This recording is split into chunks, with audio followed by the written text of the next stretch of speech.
People, teachers have a tendency to, use literature or use stories for sometimes I say utility purpose. Sometimes a certain very mechanical kind of process, and therefore the sense of the aesthetic, sense of the wonder is lost. We need to go back to the aesthetic. It's a time we need to go back to the storytelling tradition. And so, for example, we cannot replace books. Well, in a panic, we can say that we need only screen. Students are after screen, therefore give them stories on the screen. No, I don't think so. Marcel Proust has once said that literature is like a telescope. You can from a distance see human life and the various aspects and the various possibilities of life, which in a human life we cannot experience life completely.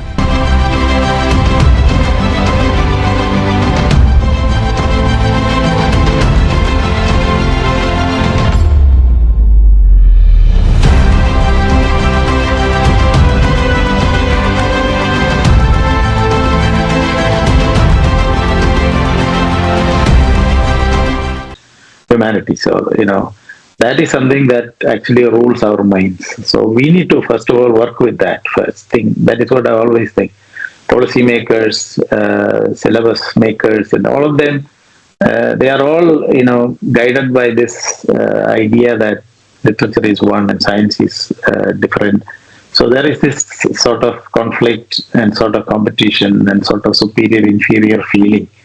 So that actually, in fact, distracts us from using literature and even studying science. People who study science are naturally become superior, and people who study humanities and literature become inferior.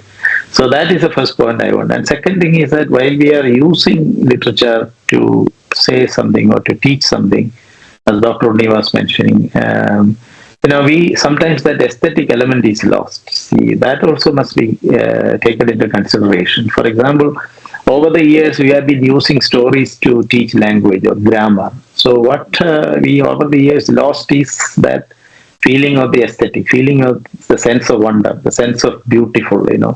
That beautiful is very fragile. I mean, it's very difficult to define, and it's very difficult to articulate the experience of beauty. Beauty is very fragile, and that is what attracts people to values. There is a book called Beauty and Being Just by Elaine Scarry, where she says, people learn values like love or tolerance, etc., by meditating and ruminating over the idea of fragility. For example, you see something very fragile and very weak. For example, a glass statue in a museum, and you're attracted to it because it's very fragile, it can break.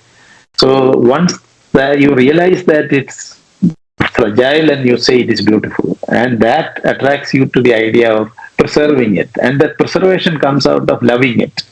And so loving it and preserving it, etc. So my point here is that even when in the context of AI and whatever it is, like literature people, teachers have a tendency to use literature or use stories for sometimes I say utility purpose. Sometimes a certain very mechanical kind of process, and therefore the sense of the aesthetic, sense of the wonder is lost. Now, literature is very, very rich, and so therefore again that story is universal. The core of the story is the same. We can't divide stories into foreign and indigenous and so on. So certain, shades of meaning or certain styles may be different, but I would say that the core of the story is the same. It is about, as somebody said, the soul of the human or the abyss of human existence, etc. Marcel Proust has once said that, literature is like a telescope. You can from a distance see human life and the various aspects and the various possibilities of life, which in a human life we cannot experience life completely. So it is literature that gives us that opportunity. And somebody else, has used this expression that literature is like a photo lab, where the picture of life is processed for its nuances, its contours, etc. So we live our life, but we don't live the total life. So we are all seeing and parts and bits of life. But literature gives us a very, different. It's something like seeing the stars. We are able to see the various shades and various colors and various etc. of life. So that way, as in the beginning, Sri Umar mentioned about the therapy. So by using and reading literature, of course, it's therapeutic.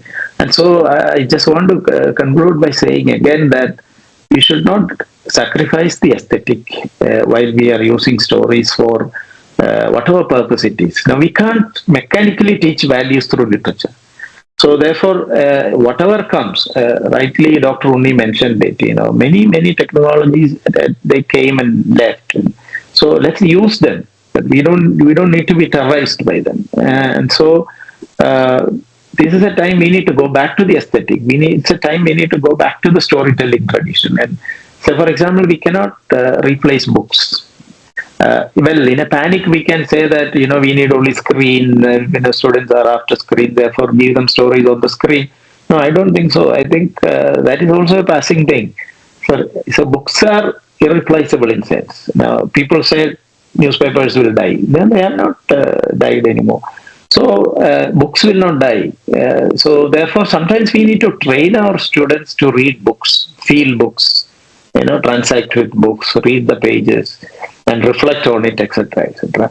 So my point, I don't know if I make sense. My point is like by trying to follow technology, when I follow now in the case of AI, we need to follow AI. So sometimes we actually abandon our goalpost, and then we say that we are following AI. I don't think so. So we need to use AI, or in order to use AI, we need to stand on our feet. We should realize, that's what I began with, saying that we should be convinced about stories. And stories is not the business of a few literature teachers or language teachers.